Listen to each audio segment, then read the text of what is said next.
Hi guys, Vincent here, and this is the Fusilier bayonet 1860.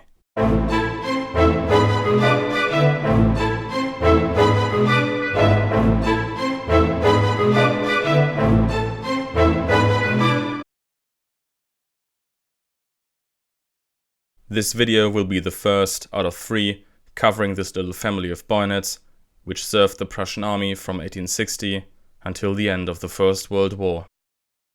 The Fusilier Seitengewehr 1860, or Fusilier bayonet 1860, is a sword bayonet with a pipe-back blade design and a brass hilt.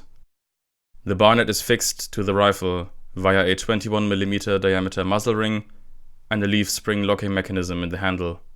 The scabbard is made out of leather with brass fittings. The overall length of this bayonet is 630mm. The pipe-back blade is 505mm long. On its widest point the blade measures 31mm, and near the handle the blade is 9mm thick.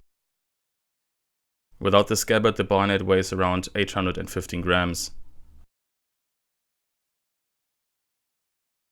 Up until and throughout the Napoleonic Wars, the Fusiliers were the elite infantry of the Royal Prussian Army. After the victory over France, the independent Fusilier battalions were now included as the 3rd Battalion into the regular infantry regiments. This would only change again after the army reforms in 1860. To increase the size of the Prussian field army, 9 former reserve regiments were transformed into 8 regular and 1 Guard Fusilier regiment. To underline their status as a mix between light and line infantry, they were not equipped with a regular dreyse 1841 rifle, but with a new, improved rifle. It should be shorter, lighter, easier to handle, and most important, feature a sword bayonet which was, unlike the regular infantry bayonet, not meant to be fixed all the time. This new rifle and bayonet were designed, tested and approved in only 6 months. In April 1861, the Guard Fusiliers got their hands on the new rifle, and until the end of the year, all of the other Fusilier regiments received their new rifle and bayonet model 1860. The rifle was 12 cm shorter and 500 grams lighter than the regular infantry 1841. It was also the first dreyse rifle with 2 different stock sizes to match the different heights of the soldiers. The new Fusilier bayonet was the first Prussian-edged weapon to feature the pipe-back blade design, and many other bayonets and cavalry swords with this style of blade would follow. On a short personal note, in the official letters and documents this bayonet is sometimes referred to as a how bayonet, which roughly means something like cutting bayonet, and I found the 1860 to be one of the very few bayonets who really deserve the term cutting or sword bayonet. It's long enough, surprisingly good balanced, but still robust. The Fusiliers used these weapons in the wars of 1864 against Denmark, 1866 against the Austrians, where the Guard Fusilier regiment was involved into heavy close-quarter combat on the 3rd of July 1866 during the famous Battle of Königgrätz, and finally these weapons were also used in the Franco-Prussian War of 1870-1871.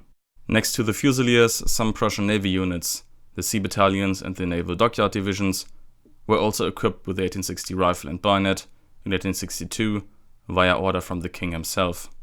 Until the end of 1871, there were just shy of 102,000 rifles and bayonets 1860 produced. The Fusiliers replaced their 1860 bayonets and rifles in the mid-1870s with a new infantry rifle and infantry bayonet 1871, while the Navy kept using their 1860s until 1848, when they got issued the rifle and bayonet 7184. Now, when it comes to the stamps and markings, we will follow the regular sequence here on this channel. We start with the manufacturer, then we take a look at the proof marks, the property stamp, and then at last, if present, the unit markings.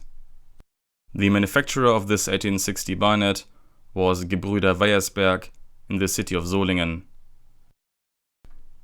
The proof mark on the 1860 can be found on the visible part of the tang in the hilt, and in this case it's an O under the crown. Next up are the property stamps. These stamps indicate the year in which this particular weapon became state or army property. It is not the year of manufacturing.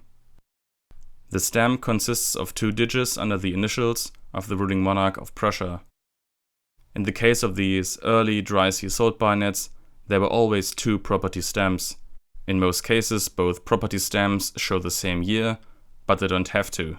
The different years that can be found on these bayonets range from 1861, stamped with a 61, to 1872, stamped with a 72. The last type of markings we take a look at are the unit markings.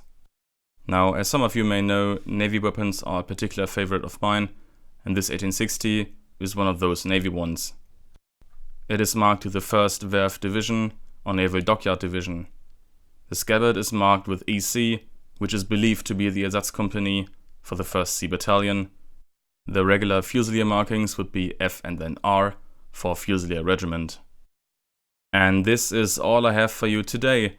Thank you all so much for watching. If you have any questions regarding this or any other Prussian or Imperial German weapon, please write them down in the comments or just send me an email. I'll make sure to answer. And this leaves me with nothing else to say but I will see you guys in the next video.